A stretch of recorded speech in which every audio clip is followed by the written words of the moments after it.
नमस्कार, news our के खास कार्यक्रम 4 बड़ी खबरों में आपका स्वागत है। मैं हूं आपके साथ तरुणा। आज की पहली बड़ी खबर दिल्ली से है, जहां संसद में नेता प्रतिपक्ष राहुल गांधी ने वोटर लिस्ट पर चर्चा की मांग उठाई है। वहीं दूसरी बड़ी खबर उत्तर प्रदेश से है, जहां यूपी सरकार की कैबिनेट बैठक में 17 प्रस्ताव पास हुए हैं। तीसरी बड़ी खबर मध्य प्रदेश विधानसभा के बजट सत्र को लेकर है। पक्ष और विपक्ष में आरोप प्रत्यारोप के तीर चले हैं। चौथी और आखिरी बड़ी खबर छत्तीसगढ़ से है, जहां वित्त मंत्री और ओपी चौधरी ने कांग्रेस पर निशाना साधा। तो आइए शुरू करते हैं 4 बड़ी खबरें।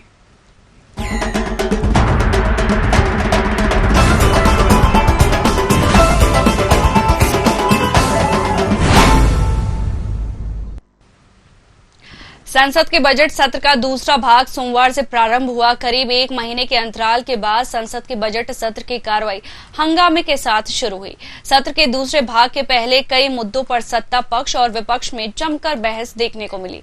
वहीं लोकसभा में बोलते हुए कांग्रेस नेता और लोकसभा में नेता प्रतिपक्ष राहुल गांधी ने एक मांग रखी कि पूरे देश में वोटर लिस्ट पर सवाल उठ रहे हैं। सभी विपक्षी दल वोटर लिस्ट पर सवाल उठा रहे हैं। अब पूरा विपक्ष बस यही कह रहा है कि वोटर लिस्ट पर चर्चा होनी चाहिए।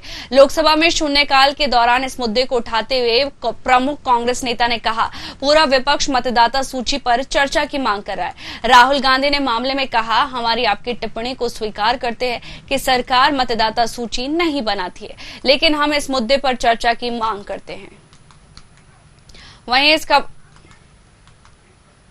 वहीं आपको बता दें कि संसद के बजट सत्र में राहुल गांधी ने मांग उठाई है। उन्होंने पूरे देश में वोटर लिस्ट पर सवाल उठ रहे हैं। बता दें, पूरे देश में वोटर लिस्ट पर सवाल उठ रहे हैं और इस पर चर्चा होनी चाहिए, यह है राहुल गांधी का कहना है।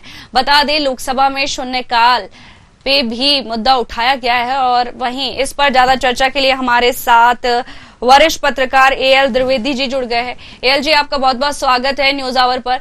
सदन के दौरान एक मुद्दा उठाया गया जिसपे राहुल गांधी ने कहा है कि वोटर लिस्ट को लेकर बात उठाइए और उस पर चर्चा भी होनी चाहिए।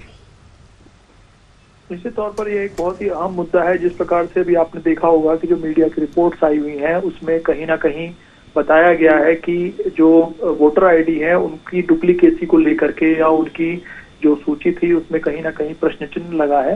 तो इसको लेकर के निश्चित तौर पर ये मुद्दा जो है वह शून्यकाल में उठाया जा रहा है और विपक्ष का ऐसा कहना है कि इस मुद्दे पे कहीं ना कहीं चर्चा होना अति आवश्यक है। जी, और भी काफी मुद्दे हैं जनता के, वो उठाए जाने चाहिए। तो वोटर लिस्ट ही क्यों लेके आए हैं राहुल गांधी? और भी जनता के कई मुद्दे हैं। देखिए, विपक्ष लगातार मुद्दों को उठाता है, लेकिन अभी आपने देखा होगा जो पूर्व में जो चुनाव हुए उनमें कहीं ना कहीं, चाहे वह दिल्ली के चुनाव हुए हों या अन्य राज्यों के चुनाव हुए हों, वहां पर वोटर लिस्ट का एक बड़ा मुद्दा सामने आया था, जिसमें ये बताया गया था कि बोगस फर्जी वोटर्स या फिर अन्य प्रकार की जो लिस्ट है वह शामिल की गई है और इसमें कई लोग अपने चुनाव का उपयोग, जो मतदान है उसका उपयोग नहीं कर पा रहे हैं या नहीं कर पाए हैं। तो इसको लेकर के लगातार विपक्ष पक्ष के ऊपर लगातार, चुनाव आयोग के ऊपर लगातार आरोप लगा रहा है कि वोटर लिस्ट को रेक्टिफाई किया जाए, उसकी जो भी समस्याएं उसको सुलझाया जाए, जिससे निष्पक्ष मतदान किया जाए। लेकिन उसके बाद जिस प्रकार से जब चुनाव संपन्न हो गए और दिल्ली में भारतीय जनता पार्टी की सरकार सत्ता में काबिज हो गई, तो विपक्ष फिर से हमलावर हुआ है, क्योंकि उसको ऐसा लगता है कि आने वाले चुनाव, जैसे बिहार और अन्य राज्यों में चुनाव होने वाले हैं इस वर्ष, उसको लेकर के चुनाव आयोग को अपनी निष्पक्षता के आधार पर वोटर लिस्ट की जांच करवाना चाहिए। जी, ये मुद्दा यही नहीं, महाराष्ट्र में भी वोटर लिस्ट को लेकर मुद्दा उठाया गया था कि उसमें कहीं ना कहीं गड़बड़ी सामने आई है।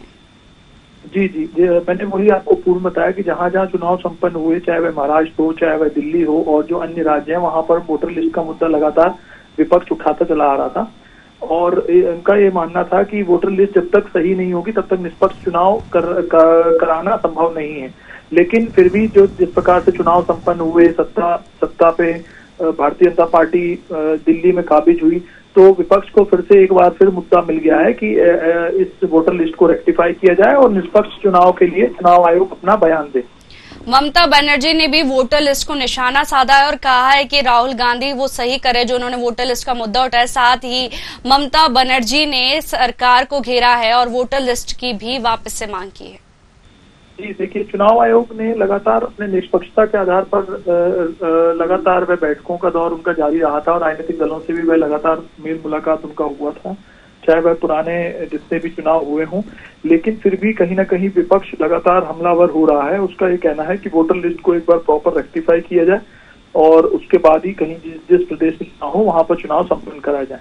जी, तमाम जानकारी के लिए आपका बहुत बहुत शुक्रिया।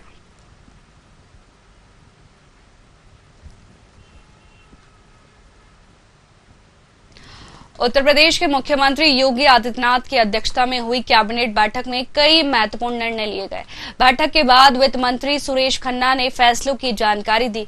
यूपी में अब 10,000 रुपए से लेकर 25,000 रुपए तक के स्टाम्प वैध नहीं माने जाएंगे। मुख्यमंत्री योगी आदित्यनाथ की अध्यक्षता में सोमवार को हुई कैबिनेट बैठक में यह निर्णय लिया गया।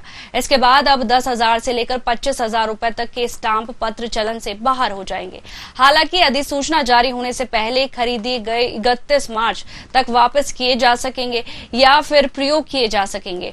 बैठक में बलिया में मेडिकल कॉलेज की स्थापना के लिए भूमि का निःशुल्क हस्तांतरण करने की सहमति दी। स्वशासी राज्य चिकित्सा महाविद्यालय बुलंदशहर में नर्सिंग कॉलेज की स्थापना के लिए राजकीय कृषि विद्यालय के नाम दर्ज भूमि को चिकित्सा शिक्षा विभाग के पक्ष में निःशुल्क हस्तांतरण की सहमति दी। सेफई में आयुर्विज्ञान विश्वविद्यालय में 300 बेड के गायनी ब्लॉक के निर्माण की वित्तीय स्वीकृति देने पर भी सहमति बन गई है। आपको बता दें कि अब यूपी कैबिनेट में बड़ा फैसला लिया गया है। 10,000 से 25,000 रुपए के स्टैंप अब वैध नहीं माने जाएंगे, पर जो अब ले लिए गए हैं वो सुचारू रहेंगे। वहीं आपको बता दें कि स्वशासी राज्य चिकित्सा महाविद्यालय बुलंदशहर में नर्सिंग कॉलेज की स्थापना के लिए राजकीय कृषि विद्यालय के नाम दर्ज भूमि को चिकित्सा शिक्षा विभाग के पक्ष में निःशुल्क हस्तांतरण की सहमति दी गई थी। सेफई में आयुर्विज्ञान विश्वविद्यालय में 300 बेड की गायनी ब्लॉक के निर्माण की वित्तीय स्वीकृति देने पर भी सहमति बनी थी। बता दें कि यूपी कैबिनेट ने बड़ा फैसला लिया गया है। 10,000 से 25,000 तक के स्टाम्प अब वैध नहीं माने जाएंगे। वहीं आपको बता दें कि इस बैठक में यह फैसला लिया गया है और साथ ही पत्र चलन से बाहर हो जाएंगे। हालांकि अधिसूचना जारी होने से पहले खरीदे गए पत्र 31 मार्च तक वापस किए जा सकेंगे या फिर प्रयोग भी किए जा सकेंगे। बैठक में मेडिकल कॉलेज की स्थापना की भूमि का निःशुल्क हस्तांतरण करने की सहमति भी दी है। और बता दें कि स्वशासी राज्य चिकित्सा महाविद्यालय बुलंदशहर में नर्सिंग कॉलेज की स्थापना के लिए राजकीय कृषि विद्यालय के नाम पर दर्ज भूमि को चिकित्सा शिक्षा विभाग के पक्ष में निःशुल्क सहमति दी गई थी।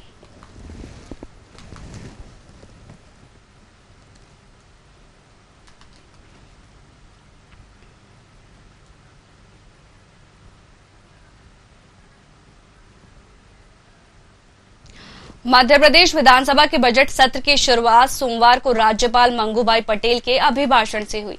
अभिभाषण के दौरान राज्यपाल ने कहा, अगले 3 साल में किसानों को 20 लाख सोलर पंप बांटे जाएंगे। 5 रुपए में सिंचाई के लिए स्थायी बिजली का कनेक्शन दिया जाएगा। नर्मदा घाटी विकास योजना और जल संसाधन विभाग की मदद से प्रदेश की सिंचाई क्षमता बढ़ाई जाएगी। 50 लाख हेक्टेयर से बढ़कर अगले 3 साल में 100 लाख हेक्टेयर तक हो जाएगी। नदी जोड़ो परियोजना मध्य प्रदेश की तस्वीर बदलेगी।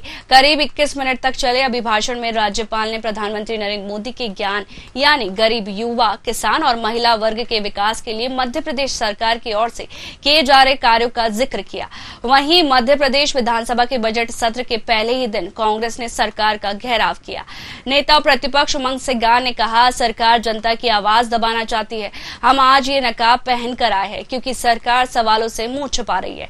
वे सरकार से कहना चाहते हैं, अगर आप विकास कर रहे हैं तो आए, विधानसभा के अंदर बहस करें। सिंगार ने कहा, युवाओं को नौकरी नहीं मिल रही है, भ्रष्टाचार पर अंकुश नहीं लग रहा है। हम चाहते हैं कि बजट सत्र की अवधि बढ़ाई जाए ताकि सभी विधायकों के सवाल इसमें आ सके।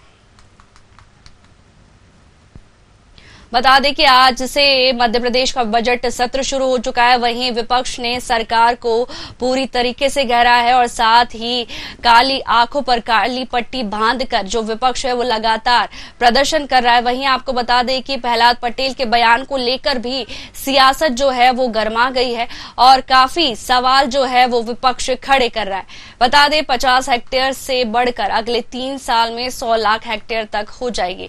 नदी जोड़ो परियोजना मध्य प्रदेश देश की जो तस्वीर है वो बदलेगी। करीब 21 मिनट तक चले अभिभाषण में राज्यपाल ने प्रधानमंत्री नरेंद्र मोदी के ज्ञान यानी गरीब, युवा और किसान और महिला वर्ग के विकास के लिए मध्य प्रदेश सरकार की ओर से किए गए कार्यों की सराहना की है। वहीं इस पर ज्यादा चर्चा के लिए हमारे साथ भोपाल से संवाददाता सत्यम शर्मा जुड़ गए। सत्यम, आज मध्य प्रदेश का बजट सत्र शुरू हो गया है, साथ ही विपक्ष ने सरकार को आंखों पर काली पट्टी बांधकर पूरी तरीके से घेरा है और कौन कौन से मुद्दों पर चर्चा की गई है बजट सत्र के अंदर?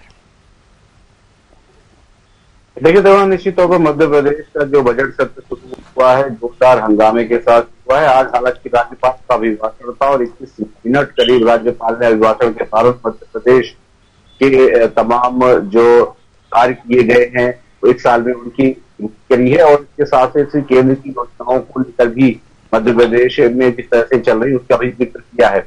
आपको हम बता दें कि मध्य प्रदेश में जिस तरह से चंबल, काली सिंध और नदी का परियोजना का बात की गई है उससे भी किसानों को लाभ देने की बात कही गई है। यानी जो ज्ञान की बात कही जाती है केंद्र या बीजेपी सरकार द्वारा, ज्ञान यानी गरीब, युवा, अन्नदाता और नारी, इसमें से किसान को देखा जाए तो किसानों को सोलर पंप देने की बात कही गई। सिंचाई की बात कही गई कि 50 लाख हेक्टेयर, जो 45 लाख हेक्टेयर अभी सिंचाई का आंकड़ा है वो करीब 100 लाख हेक्टेयर तक करने की बात कही गई। इसके साथ साथ ही 30 लाख सोलर पंप बांटने की बात कही गई। 5 रुपए में स्थायी बिजली कनेक्शन देने की बात जो राज्यपाल भाई पटेल हैं उन्होंने दोहराई है। इसके साथ साथ ही अगर नारियों की बात की जाए तो महिलाओं के पक्ष से बीजेपी सरकार ने महिला सशक्तिकरण के लिए अली बहन योजना और अन्य योजनाओं की चलाया है, उसको लेकर के उन्होंने भी राज्यपाल ने जिक्र किया है। इसके साथ साथ ही अगर युवाओं की बात की जाए तो करीब 1 लाख नौकरी और अन्य चीजों की भी बात राज्यपाल महबूब भाई पटेल ने की है। इसके साथ ही आप देखिए तो लगातार जो सिंचाई के क्षेत्र में, किसानों के क्षेत्र में, चाहे काली सिंध की बात की गई है जहां पर 90 जो केंद्र सरकार का रेशियो रहता है 90% और 10% राज्य सरकार के द्वारा इसको वहन किया जाता है, तब हुआ है। इसके साथ साथ ही जो बुंदेलखंड का क्षेत्र है वहां भी जिस तरह से विकास के कार्य किए जा रहे हैं उसको लेकर भी राज्यपाल महबूब भाई पटेल ने भाषण के दौरान जिक्र किया है। तो कुल मिलाकर के जो आज अभिभाषण हुआ उसमें राज्यपाल महबूब भाई पटेल मध्य प्रदेश की उपलब्धियों को गिनाया। इसके साथ साथ जब शुरुआत हुई थी विधानसभा की तो जोरदार हंगामे के साथ शुरू हुई थी। कांग्रेस के जो नेता है, नेता प्रतिपक्ष हैं, वो तब काली नकाब पहन करके गांधी प्रतिमा के नीचे पहुंचे जहां पर उन्होंने विधानसभा सत्र छोटा होने को लेकर के आरोप लगाया। आरोप ये भी बाद में लगाया गया कि राज्यपाल का जो अभिभाषण था उसकी बेहद छोटा रहा है। तो कुल मिलाकर के कांग्रेस का ये आरोप था कि सरकार के पास उपलब्धियां बताने के लिए कुछ, इस वजह से ये जो सत्र है वो भी छोटा रखा गया है और जनता के मुद्दे से सरकार भटक नहीं भागना चाहती, इस वजह से भी ये सत्र छोटा रखा गया। तो इसको लेकर के लगातार जो विपक्ष है वो हमलावर होता नजर आया। वहीं पर जो बीजेपी के नेता थे, जो बीजेपी विधायक थे, वो साफ तौर पर इस पर कहते नजर आए अभिभाषण के बीजेपी की सरकार है वो जनता के लिए कार्य करी, कि जनता के हित में पूरे काम किए जा रहे हैं। तो आज का जो सत्र है वो जोरदार हंगामे के साथ हुआ है। कल से जो अनुपूरक बजट पेश होगा, इसके साथ जो बजट पेश होगा 12 तारीख बजट पेश होगा। इसके साथ साथ ही आप देखिए 4 लाख करोड़ के करीब का बजट रहने वाला है। बजट के हिसाब से ही जो विभाग है उसमें आवंटन होगा तो माना जा ही सकता है कि किसानों के हित में और स्वास्थ्य सुविधाएं हैं, इसके साथ साथ ही शिक्षा के लिए भी लगातार बजट बढ़ाया जा सकता है। वही महिलाओं की बजट करीब 1000 करोड़ रुपए का बढ़ाने की जताई जा रही है। कल जो बजट परसों सीएम डॉक्टर ने जैसे बताया था 12 तारीख को बजट सत्र की शुरुआत, बजट लाया जाएगा और बजट के बाद उसका के बारे में डिस्कशन भी होगा, चर्चा की जाएगी। उसके बाद बजट को आगे आने वाले समय में जो पारित कराया जाएगा। तो कुल मिलाकर सरकार एक तरफ आरोप है, सरकार चर्चा से भाग रही है, वही सरकार की उपलब्धियों जो बीजेपी विधायक है वो जाते हुए नजर आए। जी, आपसे आगे भी अपडेट लेते रहेंगे बजट को लेके। फिलहाल तमाम जानकारी के लिए आपका बहुत बहुत शुक्रिया सत्यम।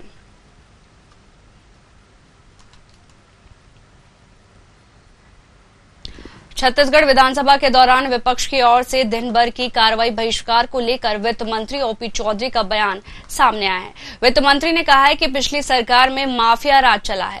विधानसभा में विधायक प्रश्न पूछते हैं, वो चाहे बीजेपी का हो या कांग्रेस की कार्रवाई तो सभी पर होगी जिन्होंने घोटाले को अंजाम दिया है।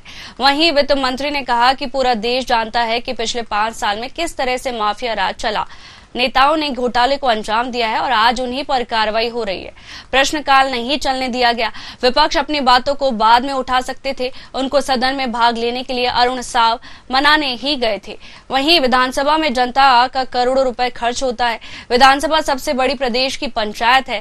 कांग्रेसी छत्तीसगढ़ के लोकतंत्र को नुकसान पहुंचा रहे हैं।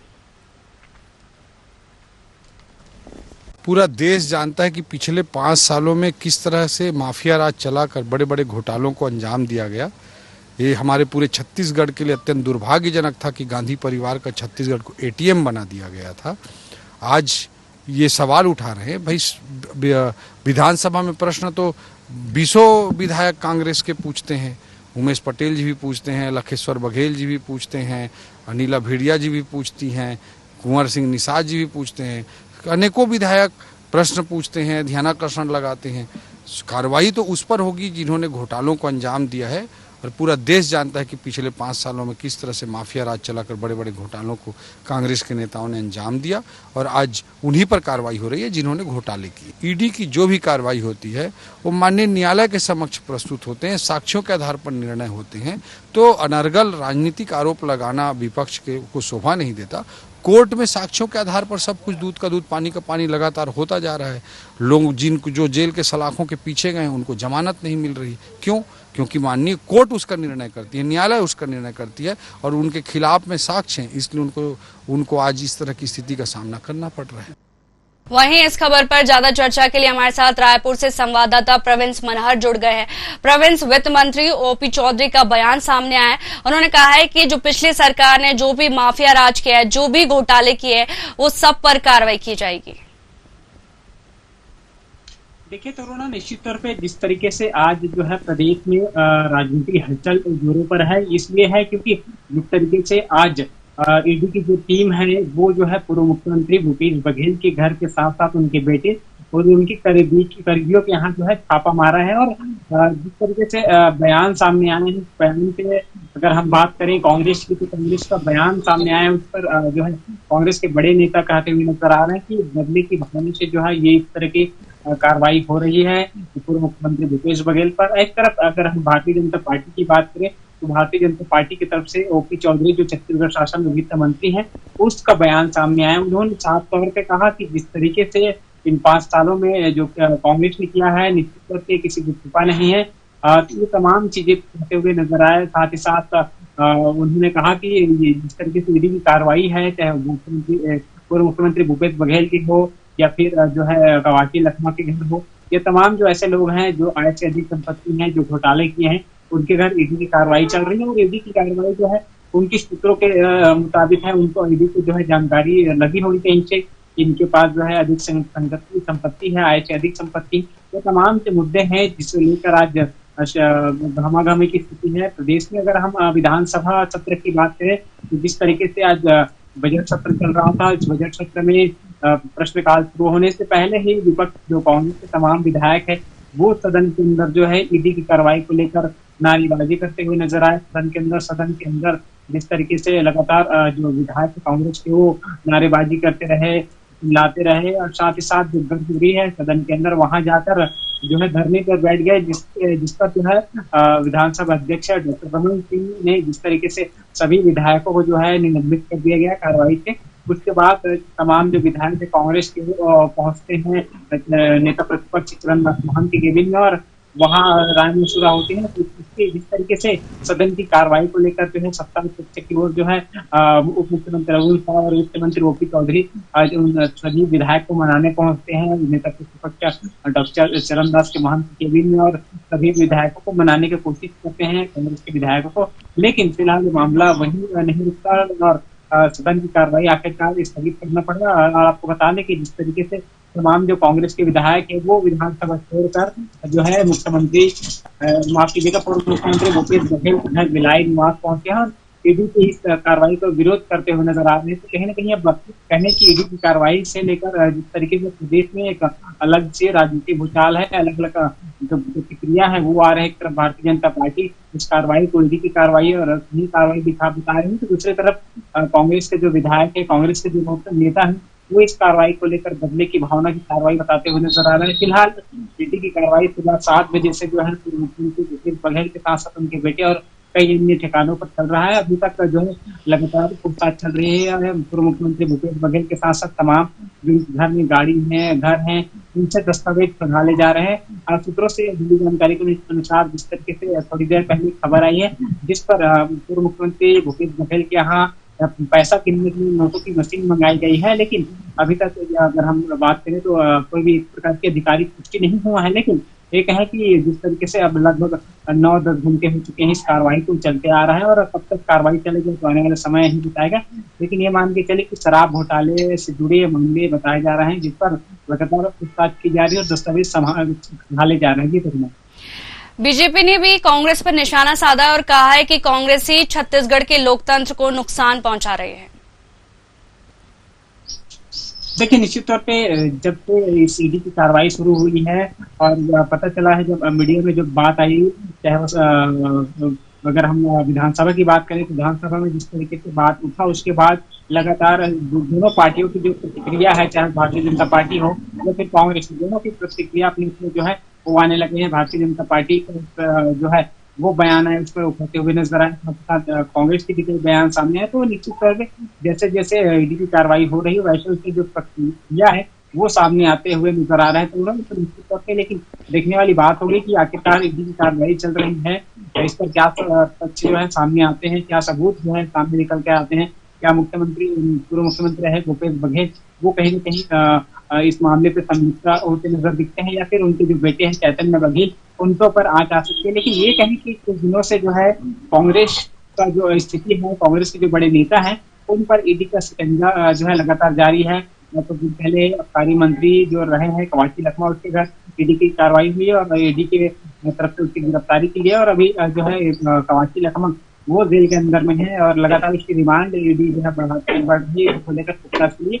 लेकिन अब देखने वाली बात क्या होगी कि भूपेश बघेल को ईडी की शिकंजा कसा है, उनके बेटे को पर ईडी शिकंजा कसा है, तो आने वाले समय में इन पर क्या कार्रवाई होती है, क्या कुछ सबूत जो है इस मामले पर जो है निकल के आते हैं, किन मुद्दों पर रहेगा, चाहे महाजन सत्याग्रह हो या फिर शराब घोटाले हो या फिर कोयला घोटाले हो, ये तमाम ऐसे घोटाले हैं जो मुख्यमंत्री रहे भूपेश बघेल तक की ये सारी घटनाएं सामने आई हैं। तो निश्चित तौर पर माना जाए कि अब मुश्किलें जो है भूपेश बघेल के साथ साथ उनके बेटे का जो है वो बढ़ता दिख रहा है। जी प्रवीण, बजट को लेकर आपसे आगे भी चर्चा करते रहेंगे। फिलहाल तमाम जानकारी के लिए आपका बहुत बहुत शुक्रिया।